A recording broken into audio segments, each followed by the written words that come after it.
This series, I'm going over the set 5 characters that I think could take down an RLE, not only make top cuts, but actually take down the entire event. Today I'm going over Nejire Hado. She's on Air, Chaos, and Life, 7-hander, 21 health. She gets a once per turn response that after she plays her blocks with a foundation, she gets to gain 2 health. So she's really like a 7-hander with 30 health. And then she gets an enhance. She can reduce her maximum health by 1. This attack gets -2 speed or +2 damage. So she can play these really, really long strings of attacks, giving 2 damage to everything. And on defense, she gets to give your attacks -2 speed. And by the way, she's really 30 health. So very, very strong on face. I've chosen Chaos as my symbol. I have to give credit where credit's due. I took the basis for this deck from Nick Jordy's 5th place Dobby 2 deck from the Pasadena RLE just last month. I think most people will probably be playing Nejire on Life because they immediately think, free carbo loading, readying, and all sorts of life shenanigans and playing her really, really defensively. I'm taking an alternate spin here, and I want to play her more aggressively, but as an aggressive character who can also afford to wait her time before she plays out her long strings of attacks and finishes the game off.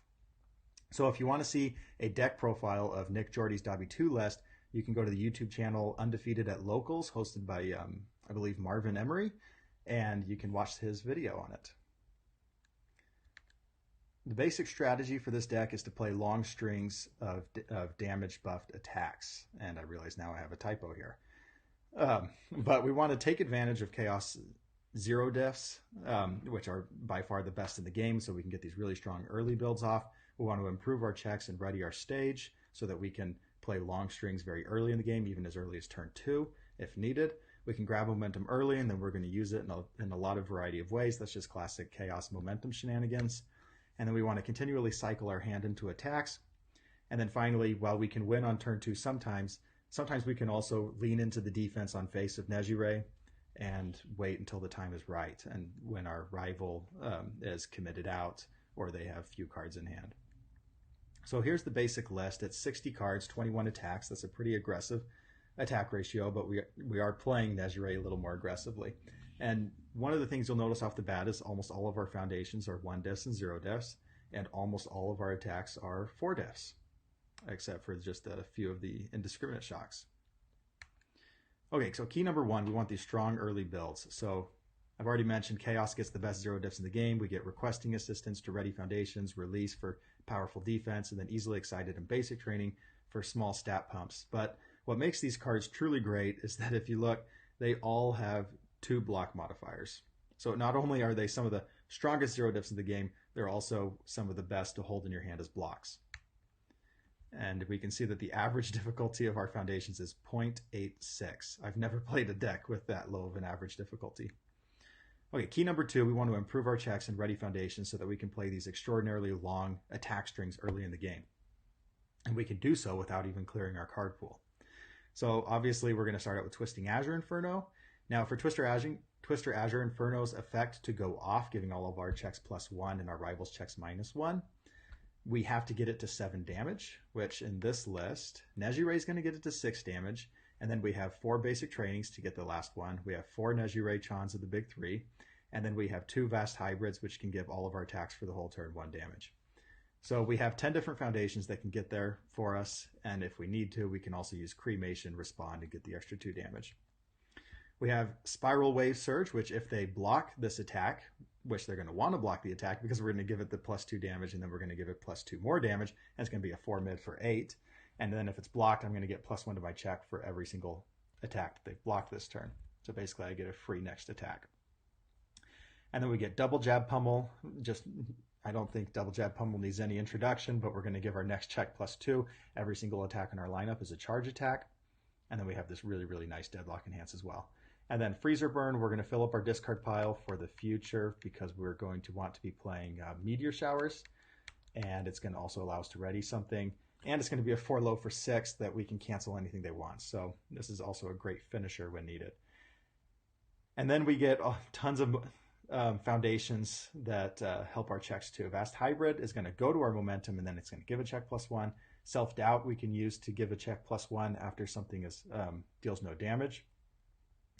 And we also get Requesting Assistance to ready our foundations. And then Battle Arena counts as 2 foundations. So I really like to see Battle Arena early. Key number 3, we want to grab our momentum. I think cremation is an amazing action in Nejire, primarily because you can use it on turn 1. You can lose your 2 health. Like let's suppose you're going second. You can use cremation when your opponent goes first, and you can lose your 2 health, grab your momentum, and then on your turn you'll build, and the first thing you'll do is respond and gain your 2 health. So there's not even a life loss on cremation in Nejire. Also, you can give your attack +3 speed, and this is great for our finishers, home run, comet, and indiscriminate shock later on. Then we get fast hybrid, which can go with itself to momentum. Charged up, we can go grab a meteor shower, and battle arena is going to allow us to get just a little more. Key number 4, we want to cycle into our attacks. So we have double jab pummel. If this attack is blocked, we're going to draw 2 cards and discard 2 cards. It's really important that it goes in that order, so you get to draw the 2 and then make your decision. And they're going to want to block it because it's a 3 mid 7, and we can even buff that further to 8 or 9. And then we get meteor showers, and we can discard a card if it's in our momentum and add it to our hand. If it's not in our momentum, we can play it, discard a momentum, and then put it in our momentum. So for the cost of either 1 card in hand, we can grab a meteor shower, or if we don't have any right there, for the cost of a momentum plus a card in hand, we can grab another meteor shower, which these are going to be 4 highs for 7. And then we get chivalrous competitor to draw more cards. Key number 5 is we want to strike when the time is right. We're in no rush as Nejire. We can play defense if we like. That's the big difference between this list and the Dabi 2 list. Dabi 2 absolutely wants to kill you early, but Nejire can afford to take her time. And so we get release, probably the best defensive symbol in the game on a 0 diff. We get training with gunhead, which is fun because it's going to give all of our attacks +1 speed, because our checks to play this attack are basically always going to be modified. And then if they're playing throws, we can reduce it to 2. So we're running 2 of these in the main board. We could put 2 in the sideboard. We have shock treatment and irrefutable forces of nature to commit down our rivals' best pieces on their stage. And then we get broken psyche to use momentum to take down a dunk attack that we can't block. And then finally, we need to finish them off. So Chaos gets in my opinion, the best finishing moves in the game. We get home run comet, which we're playing these long strings, and we're keeping the attacks in the card pool. So by the time we play our home run comet as our finisher, it's basically getting up to powerful 6 or powerful 7, and it gets itself its own momentum. So basically, it's a 3 high for 10 or a 3 high for 11 base. We're going to give it 2 more damage as Nejire. If we have even 1 more momentum, this is going to basically be 15, 16 damage. And so we don't have to, they don't have to be at extraordinarily low health for our finishing move to take them down. And then, of course, we get indiscriminate shock, needs no introduction. We can easily do 15 to 20 damage off of this.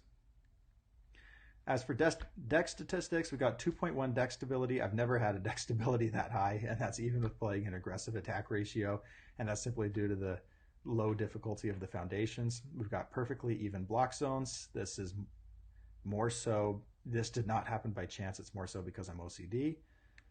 And I feel like when you have perfectly symmetrical block zones, your deck is like given power.